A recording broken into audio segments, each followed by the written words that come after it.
Subscribe करें मेरे इस YouTube चैनल को और दबाएं बेल आइकन, जिससे आप पाएंगे और महत्वपूर्ण एवं रोचक जानकारियां और मेरे सारे नए वीडियोस।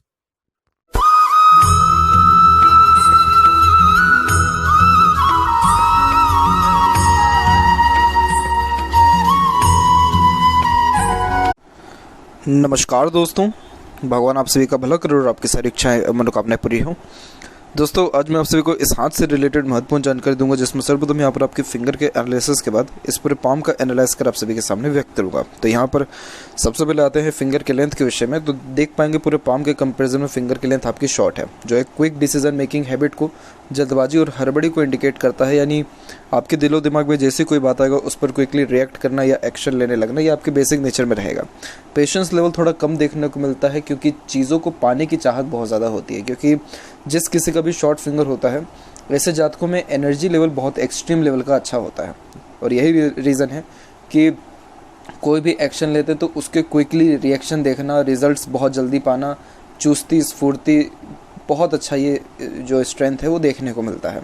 तो नॉर्मली आप जैसे ज़्यादा तक किसी के अंडर में ज़्यादा कंफर्टेबली वर्क नहीं कर पाते हैं, परंतु अपने अंडर में दूसरों को रख करके अच्छे से काम निकलवा सकते हैं। अब जैसे लिटिल फिंगर की लेंथ यहाँ शॉर्ट हो गई, आपका जो सैटर्न है वो वीक हो गया क्योंकि दब गया है। सूर्य अमाउंट तब भी ठीक है, लेकिन जब एक प्रकार से सैटर्न दबता है तो ये करियर को लेकर के, यानी जॉब को लेकर के स्टार्टिंग में थोड़ा अनसेटिस्फेक्शन, अनस्टेबिलिटी देता है। तो उसके लिए जो भी आप जॉब के स्टार्ट करेंगे, कोई भी जॉब, तो उसमें आपको सेक्रीफाइसेस थोड़े ज़्यादा करने होंगे, प्लस एफर्ट्स बहुत ज़्यादा डालने होंगे, तब जा करके कुछ टाइम के बाद वो जॉब कंफर्टेबल आपको होने वाला रहेगा। इस चीज़ का ध्यान रखें। अदरवाइज़ अगर जॉब नहीं करना चाह रहे हैं, अपना कुछ इंडिपेंडेंटली अगर आप वर्क कर सकते हैं तो वो आपके लिए ज़्यादा बेनिफिशियल रहेगा, क्योंकि उसमें आपका मन भी लगेगा। लिटिल फिंगर की लेंथ देखें तो ये थर्ड फिंगर के फर्स्ट पोर से थोड़ा सा शॉर्ट है, लेकिन ये ज़्यादा कोई नेगेटिव नहीं है, क्योंकि आपका जो मर्करी अमाउंट है वो वेल डेवलप्ड है। जब इस प्रकार की युति बनती है तो communication skill, marketing skill, work management, work manipulation, याद शक्ति, चीज़ों को संभाल के रखना, ये सब चीज़ परफेक्ट होता है। यानी आपके हाथ में जो भी काम आएगा आप उसमें परफेक्ट 100% अपने ओर से डाल करके उस काम को करेंगे। तो इस कारण से बिजनेस में या मार्केटिंग के फील्ड से लाभ अच्छा ये दिलाता है। फर्स्ट फिंगर की लेंथ थोड़ी ज़्यादा है थर्ड फिंगर के कंपैरिजन में, जो एक रिस्पॉन्सिबिलिटी टेकिंग नेचर देता है। तो किसी भी प्रकार की जिम्मेदारी लेने से कभी भी आप पीछे नहीं हटेंगे। साथ ही साथ ये good leadership quality, teaching qualities, किसी समूह का अच्छा नेतृत्व कर पाना, लोगों से अच्छे से काम निकलवा पाना, तो as a teacher, adviser, guider भी आप यहाँ पर एज अ करियर चॉइस कर सकते हैं। फिंगर के ऊपर यहाँ सीधी खड़ी रेखा भी है, जो आपके फ्रेंडली नेचर, मिलनसार स्वभाव को बताता है, और एक छोटा सा गैप भी है जो अधिक खर्चीलेपन को यहाँ व्यक्त करता है। बाकी देखें तो फिंगर के नॉट्स इतने ज़्यादा वेल डेवलप नहीं है। जब फिंगर के नॉट क्लियर नहीं होते हैं तो स्पष्टता विचारों में या विज़न फ्यूचर को लेकर के क्लियर नहीं होता है, कन्फ्यूज़न थोड़ा ज़्यादा देखने को मिलता है। बाकी फेलेंजेस यहाँ डेवलप ठीक है, अंदरूनी मंगल डेवलप्ड अच्छा है, तो इस कारण से स्टेमिना व एनर्जी या एक प्रकार से रोग प्रतिरोधक क्षमता में किसी प्रकार से कोई कमी नहीं रहने वाला है। और थंब का साइज़ देखें तो थंब का साइज़ यहाँ पर आपका सशक्त है। मांसल जब एक प्रकार से जॉइंट में, यानी थंब के जॉइंट में ज़्यादा होता है, तो आप जैसे लोग कोई भी एक्शन लेने के पहले ज़्यादा सोचते विचारते नहीं हैं। डायरेक्ट जैसे ही ख्यालात आया, जैसे ही कुछ बात पता चली, उस पर डायरेक्ट रिएक्ट करेंगे, डायरेक्ट एक्शन लेंगे। तो ये जो आदत है ये सही नहीं है। आप कोई भी प्लानिंग कर रहे हैं, खासकर ये डिसीज़न ले रहे हैं, तो उसमें अगर दूरदर्शिता रखें, सोच विचार के अगर करें तो उससे लाभ आपको अच्छा मिलेगा। फर्स्ट फिलेंज और सेकंड फिलेंज की लेंथ में, सेकंड फिलेंज की लेंथ अच्छी है, तो अगर लॉजिक लगा के कोई काम करेंगे, यानी अगेन दूरदर्शिता, सोच विचार के, तो उन सारे कार्यों से लाभ अच्छा मिलेगा। थंब आपका बिल्कुल फ्लेक्सिबल है, क्योंकि पीछे की ओर बैंड हो रहा है। जब इस प्रकार की योग बनते हैं तो ये यहाँ पर एक प्रकार से फ्लेक्सिबिलिटी को ज़्यादा इंडिकेट करता है एटीट्यूड मेंटेलिटी में, यानी डिसीजंस ज़्यादा लेना या उसके अंदर बहुत जल्दी चेंजेस कर लेना, जैसा परिस्थिति या माहौल है उसके अनुसार अपने आप को ढाल लेना, ऐसे सारे योगों को भी ये दर्शाता है। वही यहाँ देखें पाम के साइज़ के विषय में, तो पाम का साइज़ आपके स्क्वायरिश हैंड में और लंबाई और चौड़ाई दोनों में अच्छा है। जब लंबाई में पाम ज़्यादा होता है तो आप जैसे ज़्यादा तक बैठे बैठे अच्छा काम कर सकते हैं, काफ़ी देर तक कर सकते हैं। जैसे यहाँ पर और बारीकी से देखें तो इंस्पिरेशन, मोटिवेशन जोन अच्छा डेवलप है, तो लाइफ के प्रति एक्सपेक्टेंसी, ड्रीम, डिज़ायर, मोटिवेशन आपके अंदर बहुत अच्छा है। थिंकिंग जोन भी एक्टिव है, एक्शन जोन भी एक्टिव है, तो जितना सोचेंगे उतना करके भी दिखाएंगे आप। तो आपके पाम के जो साइज़ है फॉर्मेशन में, उसमें कोई कमी नहीं है। रीज़न सिर्फ यही है कि एक तो सारे के सारे माउंट वेल डेवलप्ड है। जब सारे माउंट वेल डेवलप्ड होते हैं तो बहुत ज़्यादा ही ये कंफर्टेबल लाइफ देने वाला रहता है। सैटर्न थोड़ा वीक यहाँ कह सकते हैं, जो थोड़ा व्यक्ति को आलसी बना देता है, लेकिन जितने भी माउंट है वेल डेवलप्ड, वेल प्लेस्ड है। जब ऐसे योग बनते हैं तो बहुत सारे चीज़ें लाइफ में ऑटोमेटिकली मिल जाती है, जैसे अच्छा घर परिवार, अच्छा रहन सहन, खान पान, अच्छा दिनचर्या, जो कंफर्ट जोन चाहिए होता है या जो लग्जरियस लाइफ चाहती है, सब भरपूर आपको है। तो ऐसा मुझे कोई कमी नहीं दिख रहा है। अगर कुछ बेसिक बहुत ज़्यादा ही कमी आ रही है तो वो लाइफ लाइन के थ्रू प्रॉब्लम आ रहा है और कमी, तो इस पर अभी हम चर्चा करते हैं। तो सबसे पहले आ जाते हैं पाम के आपके क्लोजअप पे। तो अब यहाँ एक एक पर्वत कर सभी पर्वत रेखाओं के बारे में आपको अवगत कराता हूँ। तो गुरु के क्षेत्र से प्रारंभ करें तो गुरु पर आपकी प्रोग्रेस लाइन बहुत अच्छी पहुंची है, और जैसा कि नीचे का एरिया भी डेवलप्ड है जो कि एम्बिशियस नेचर को ज़्यादा इंडिकेट करता है। तो जब गुरु पर इस प्रकार से प्रोग्रेस लाइन हो तो लाइफ के प्रति एक्सपेक्टेंसी ज़्यादा होती है। आप जैसे जातकों की जो थॉट्स हैं या जो थिंकिंग है बहुत ज़्यादा ही ऊँचे लेवल की रहेगी। कभी भी आप छोटी मोटी चीज़ों से डील करेंगे ही नहीं, और यही एक रीज़न है कि आपके खर्चे भी बहुत ज़्यादा रहने वाले रहेंगे, क्योंकि छोटी मोटी चीज़ें या छोटा मोटा मनी स्पेंड करने में आपको मन लगेगा ही नहीं। दूसरी बात, इस प्रकार की रेखा जब हाथ में हो तो आप जैसे जातक निरंतर अपने जीवन में ग्रोथ करते रहते हैं, तो ये बहुत ही पॉजिटिव यहाँ पर साइन है। दूसरा, यहाँ की जो आड़ी रेखा है ये स्पिरिचुअल कनेक्शंस के लिए अच्छा माना जाता है। जैसे जो भी आपका यहाँ धर्म, कास्ट, रिलीजन है उसके प्रति आपका मान सम्मान, आदान प्रदान अच्छा रहेगा। ये मल्टीपल सोर्सेस ऑफ अर्निंग को भी इंडिकेट करता है। गुरु पर आड़ी रेखा दयालुपन को भी बताता है, तो दयावान भी रहेंगे आप, और आपकी मैरिड लाइफ कंपैरेटिवली ज़्यादा अच्छी रहने वाली है। रीज़न ये है कि यहाँ पर एक तो क्रॉस का हल्का सा साइन क्रिएट हुआ है, प्लस स्क्वायर का साइन है। जब स्क्वायर का साइन गुरु पर होता है तो आफ्टर मैरिज खुद के प्रॉपर्टी बिल्ड होने के चांसेस बहुत ज़्यादा ब्राइट होते हैं।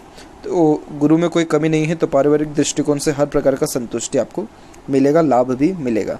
शनि बेशक कमज़ोर है लेकिन शनि पर रेखा है। शनि पर जब रेखा होती है तो ये व्यक्ति को भाग्यशाली बनाता है, जिसके कारण ये अच्छे धन, कीर्ति, वैभव और अच्छे खासे जो है जीवन शैली को व्यक्त करता है। आपका बुढ़ापा भी बहुत ज़्यादा कंफर्टेबल जोन में रहेगा। और यहाँ से रेखा निकल के जब गुरु की तरफ झुकती है तो एक चीज़ ध्यान रखिए कि जितना ज़्यादा आप धार्मिक रहेंगे, जितना ज़्यादा स्पिरिचुअल एक्टिविटीज़ करेंगे, प्लस सोशल वर्क करेंगे यानी दान पुण्य धर्म कर्म का काम, उतना आपका भाग्य मजबूत होगा, उतना पद प्रतिष्ठा मान सम्मान जीवन में मिलेगा, उतना जो इनर पीस है यानी शांति, वो सारी चीज़ें आपको महसूस होगी, क्योंकि आपका जो लाइफ का पाथ है वो यहीं लेकर के जा रहा है। जब भाग्य रेखा का जो अंत होता है वो चुनाव करता है कि आपका जीवन अंत तक कहाँ जाने वाला रहेगा या जीवन का क्या मेन मोटिव है।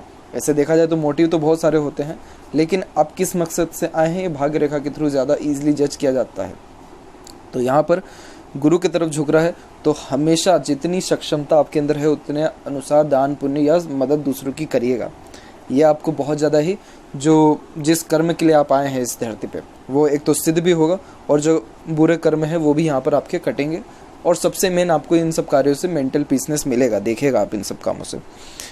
दूसरी बात, यहाँ करें फेट लाइन की बात हम, तो फेट लाइन आप देख सकते हैं कि मणिबंध के जस्ट ऊपर से स्टार्ट हुआ है। तो अच्छे खासे घर घराने में या हर प्रकार की सुख सुविधाओं में आपका जो है जीवन शैली अभी तक रहा है। और यहाँ देखेंगे तो फेट लाइन में एक सिंगल कमी नहीं है। ये फेट लाइन कंटिन्यूस चल रहा है, डीप कट लाइन है, डीप लाइन है, और ऊपर से कोई भी आड़ी तिरछी रेखा नहीं है इसमें। तो भाग्य में तो कोई कमी नहीं है। जॉब जैसे अभी नहीं है तो आप ऐसा आपका भाग्य है कि कुछ टाइम अगर आप प्रिपरेशन करें या कोशिश करें तो ईजिली आपका जॉब भी लग सकता है, क्योंकि ऐसी भाग्य रेखा अपॉर्चुनिटीज़ बहुत अच्छा देती है। ये बात ज़रूर है कि ये हार्ड लाइन पर रुकी है तो हर काम के एकदम अंत में बाधा आ सकती है, या काम बनते बनते बिगड़ सकता है, या फिर हर चीज़ होते हुए भी वो सेटिस्फेक्शन नहीं मिल सकता। तो सेटिस्फेक्शन के लिए तो ये आप रेमेडी कर सकते हैं, ये रेमेडी के तौर पे लीजिए। दूसरी बात यह है कि ऐसी फेट लाइन जीवन में किसी एक सिंगल चीज़ की कमी नहीं होने देती है, तो ये बहुत शुभ चीज़ है। और दूसरी बात करें यहाँ पर आपके मरकरी यानी जो सूर्य और शनि के बीच की ये रेखा है, तो ये अच्छे नॉलेज एडवाइज़र और गाइडर को इंडिकेट करती है, तो दूसरों को सजेशंस अच्छे दे पाने में आप सक्षम रहेंगे। और सूर्य की जहाँ तक बात करें तो सूर्य की रेखा भी स्ट्रॉन्ग होते हुए बुध और सूर्य के बीच में जा रही है, जिसके कारण खुद के दम पर प्रॉपर्टी अर्जित करने के योगों को दर्शाता है। और यहाँ पर जो मल्टीपल्स लाइन आकर के कंजंक्ट हो रही है तो ये basically confusing type of personality को भी इंडिकेट करता है, जिसके कारण डिसीजंस प्रॉपरली नहीं ले पाते हैं। किसी न किसी व्यक्ति विशेष की आवश्यकता हमेशा पड़ती है डिसीजन लेने में। बाकी अदरवाइज इस प्रकार की सन लाइन भी अच्छे पावर और अथॉरिटी को इंडिकेट करता है। मरकरी माउंट वेल डेवलप्ड है, आपका कम्युनिकेशन स्किल बहुत अच्छा रहेगा। मीठी बोली, आकर्षित व्यक्तित्व, यह कुछ न कुछ कम्युनिकेशन में इतना आकर्षण रहेगा या बोलचाल में आपके नेचर में कि कोई व्यक्ति आपके पास आकर के बैठे तो घंटों बैठा रह जाएगा। एक से अत्यधिक रेखा व्यापार के पॉइंट ऑफ व्यू से बहुत शुभ मानी जाती है। अगर आप सेपरेटली इंडिपेंडेंट वर्क करते हैं, सेल्फ एम्प्लॉयमेंट या व्यापार में किसी भी तरह से आते हैं, तो सर्वाधिक लाभ आपको इसके द्वारा मिलने वाला रहेगा, क्योंकि आपका व्यापार के क्षेत्र में अलग ही भाग्य उन्नति है। मरकरी लाइन बेशक यहाँ पर कोई नहीं है, अगर मरकरी लाइन होती तो और ज़्यादा अच्छा होता, लेकिन सारे अमाउंट के कंपैरिजन में बुध अच्छा डेवलप्ड है। तो मार्केटिंग स्किल, मैथमेटिक्स, अकाउंटेंसी या बिजनेस या हीलिंग मतलब कम्युनिकेटर अच्छा होना, मोटिवेशनल स्पीकर भी हो सकते हैं, तो उन सारे चीज़ों से भी लाभ अच्छा देखने को मिल सकता है। हृदय रेखा के अंत में गोपुज की आकृति good sense of humour, flirty, romantic nature को भी दर्शाता है। और यहाँ पर देखेंगे तो हृदय रेखा आगे बढ़ते हुए यहाँ एक आइलैंड का फॉर्मेशन है, तो अराउंड 54 के एज में हेल्थ और हार्ट के रिगार्डिंग प्रॉब्लम फेस करना पड़ सकता है।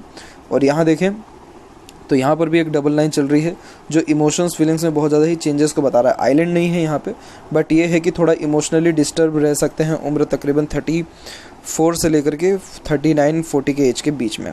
और फिर ये रेखा सीधे यहाँ पर गई है जो कि प्रैक्टिकल नेचर को इंडिकेट करता है। जब शनि पर हृदय रेखा आकर के रुकती है तो आप जैसे जातकों का मनी के ऊपर फोकस थोड़ा सा ज़्यादा होता है, सेल्फ फोकस या सेल्फ सेंटर्ड थोड़े ज़्यादा होते हैं। गुरु की तरफ रेखा झुकी है और आड़ी रेखा भी गुरु पर है जो कि सिंपैथेटिक नेचर को बताता है, यानी दयालुपन को। बाकी ओवरऑल ऐसे इमोशंस फीलिंग्स नॉर्मल आपके रहेंगे। और मंगल की तरफ से भी कुछ शाखाएं जो है यहाँ पर आपके हृदय रेखा पर आ रही है, तो मांगलिक योगों का निर्माण करता है, परंतु ये प्योर मांगलिकता नहीं है। लेकिन तब भी शादी के पहले अपना जो है कुंडली मिलान करके ही आप करें तो वो ज़्यादा सही आपके लिए रहेगा।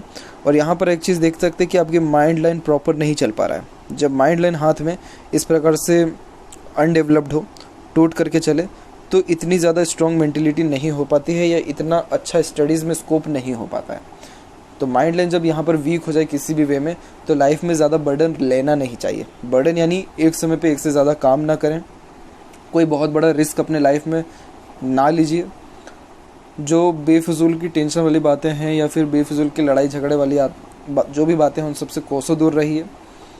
दूसरी बात यह है कि मेडिटेशन करना स्टार्ट करिए, नॉलेज गेन करना स्टार्ट करिए। आपका गुरु अच्छा है तो इसलिए लाइफ में कोई अच्छा गुरु बनाइए जो अच्छा ज्ञान आपको जीवन में दे सके, क्योंकि माइंड लाइन का स्ट्रॉन्ग होना व्यक्ति के लिए बहुत ज़्यादा ज़रूरी है। जब तक माइंड लाइन स्ट्रॉन्ग नहीं हो पाता तब तक व्यक्ति खुद के दम पर खड़ा एक तो नहीं हो पाता या फिर सही डिसीजन नहीं ले पाता है। ये दो जो पॉसिबिलिटीज़ है इसमें कोई भी जो है कैरी फॉरवर्ड हो सकती है, कोई भी पॉसिबिलिटीज़ बन सकती है। और ऊपर से यहाँ पर भी आपके आइलैंड का फॉर्मेशन है, तो ये भी अराउंड आपको 27-28 से लेकर के 32 के मिड में भी टेंशन को इंडिकेट करता है। फिर यहाँ पर भी ब्रेक है तो ये उम्र हो गया आपको 34। फिर यहाँ पर आपके माइंड लाइन ब्रेक होकर के गई है तो उम्र तकरीबन 24 या 25 के उम्र में भी माइंड के ऊपर थोड़ा प्रेशर होना, माइंड पे चोट लगना, ऐसे अनेकों योगों का निर्माण करता है। लेकिन ये ओवरऑल थोड़े टेंशन को ज़्यादा इंडिकेट करता है। और फिर लाइफ लाइन के ऊपर भी आएंगे तो लाइफ लाइन का फ्लो भी इतना अभी तक प्रोमिनेंट नहीं चल पाया, जिसमें एक आइलैंड यहाँ बना है, एक आइलैंड दूसरे तरफ है। तो ये आइलैंड का फॉर्मेशन भी आपको 26-27 के एज में और एक जो है तकरीबन 33-34 के एज में भी है। तो इसीलिए ऐसी प्रॉब्लम ना आए जीवन में, उसके लिए एक सपोर्टिव लाइन भी जीवन में चल रही है जो कि एक अच्छे स्ट्रेंथ को बाहरी दुनिया, बाहरी लोग या घर वालों से मिलने वाले अच्छे सपोर्ट को इंडिकेट करता है। जैसे जब आप किसी भी प्रकार की दिक्कत परेशानी में रहेंगे दूसरों का सहयोग अच्छा मिलेगा। लेकिन यहाँ मेन बात यह है कि लाइफ लाइन जज करता है आपके हेल्थ को, तो हेल्थ के रिगार्डिंग प्रॉब्लम आ सकता है। बाकी जितने अमाउंट से वो वेल डेवलप्ड है, तो इतनी ज़्यादा मुझे प्रॉब्लम शो हो नहीं रही है, कुछ बहुत बड़ा इशू है प्रॉब्लम, लेकिन तब भी थोड़ा सा मेंटलिटी के लिए आपको काम अपना करना रहेगा माइंड लाइन के लिए सेपरेटली। और यहाँ पर फिर राहु की रेखा अटैक कर रही है और ये राहु की रेखा आपको आ रही है उम्र तकरीबन 35 से लेकर के 38 के बीच में 3 बार। तो उस टाइम पीरियड में थोड़ा स्ट्रेसेस हो सकता है, इसीलिए वो स्ट्रेसेस ना आए, इस प्रकार की बर्डन ना आए। तो ये जो रेमेडीज़ है मैं आपको दूंगा व्हाट्सएप पर ही, जिससे बेनिफिट की आशंका अच्छी है। और यहाँ से एक रेखा निकल के फेट लाइन में भी जुड़ी है तो बर्थ प्लेस से दूर जाने के चांसेस भी अच्छे हैं। और फिर अंततः शुक्र की तरफ रेखा झुक रही है तो ज़्यादा बर्थ प्लेस से दूर नहीं रह पाएंगे, लेकिन हाँ फैमिली कनेक्शन, अटैचमेंट, बॉन्डिंग आपका अच्छा रहने वाला रहेगा। और वहीं बात करें मंगल से निकलने वाली इन सारी रेखाओं की जो माइंड लाइन से जुड़ी है या लाइफ लाइन से, तो ये क्या करती है कि बहुत ज़्यादा रिस्पॉन्सिबिलिटीज़ एक तो बढ़ा देती हैं, दूसरा प्लानिंग्स बहुत ज़्यादा करेंगे और उसके अंदर चेंजेस बहुत जल्दी अडॉप्ट कर लेने वाले आप रहेंगे। अंदरूनी मंगल डेवलप ठीक है, बाहरी मंगल भी डेवलप्ड अच्छा है, तो स्टेमिना व एनर्जी अच्छा रहेगा। कोई भी व्यक्ति मदद के लिए आएगा तो ना नहीं कर पाएंगे, हमेशा हेल्पिंग टाइप ऑफ पर्सनैलिटी भी आपका रहेगा। कोई प्रॉब्लम फिजिकली स्ट्रेंथ या मेंटल स्ट्रेंथ में नहीं है। शुक्र का क्षेत्र ओवर डेवलप्ड है जो थोड़ी कामुकता, सेक्सुअल प्लेजर को ज़्यादा इंडिकेट करता है, बट अच्छे लग्जरियस लाइफ को, रहन सहन, खान पान को, एक से ज़्यादा गाड़ी घर बार को, साहित्य प्रेम, साहित्य रुचि, फैशनेबल टाइप ऑफ पर्सनैलिटी को, खान पान के बहुत शौकीन होना, इन सारे योगों को भी यहाँ पर ये दर्शाता है। शुक्र पर आड़ी रेखा अननेसेसरी वरीज होती हैं जो कि ओवर थिंकिंग और नेगेटिव थिंकिंग के कारण आ जाती है। तो इन सारी चीज़ों से जितना हो बच करके रहें। घरेलू जो वाद विवाद होते हैं हम सबसे थोड़ा दूरी बना करके रखें। और केतु के ऊपर भी हाफ फिश सिंबल की आकृति है, तो कहीं ना कहीं अब धार्मिक ज़्यादा है नहीं, ये सीधे सीधे यहाँ दिखा रहा है। अगर ये साइन पूरा होता तो लाइफ में सडन गेन वेल्थ और प्रोग्रेस आपको मिल जाता। बाकी कोई प्रॉब्लम इतनी ज़्यादा नहीं देता ये, बट अगर फुली कंप्लीट हो तो ज़्यादा बेनिफिशियल रहेगा।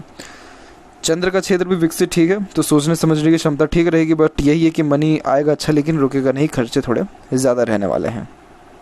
बात करें यहाँ पर आपके लेफ़्ट पाम के विषय में, तो वहीं देखेंगे तो लेफ़्ट पाम में माइंड लाइन एकदम स्ट्रॉन्ग चल रही है, लंबी है, स्ट्रॉन्ग है, कोई प्रॉब्लम नहीं है। मरकरी लाइन भी इवन होने जो अच्छे हेल्थ को, प्लस मनी ट्रायंगल का फॉर्मेशन अच्छे मनी को भी इंडिकेट करता है। तो लेफ़्ट पाम बता रहा है कि आप अपने साथ लाइफ में बहुत सारी चीज़ें अच्छी लाए हैं, लेकिन राइट पाम वहीं वीक हो रहा है। तो कहीं ना कहीं आप मेहनत सही डायरेक्शन में, सही तरीके से मेहनत नहीं कर पा रहे हैं। तो अपने वर्क के ऊपर ध्यान दीजिए, करियर के ऊपर ध्यान दीजिए, क्या कमी हो रही है क्या नहीं हो रही है उसको थोड़ा एनालिसिस करिए, ऑटोमेटिकली रिजल्ट सामने आएगा। ऐसा कुछ भी है तो मुझे इन्फॉर्म करें कि यस ये करेक्ट है, तो उसके रिगार्डिंग मैं अच्छे सजेशन या रेमेडीज़ आपको दे सकूं। तो आशा करता हूं कि आपके सारे प्रश्नों का जवाब मिल गया हो, या सारे जो डाउट्स है वो क्लियर हो गए हों। और कोई अगर प्रश्न रह गया हो तो ज़रूर पूछें। तब तक आपका बहुत बहुत धन्यवाद।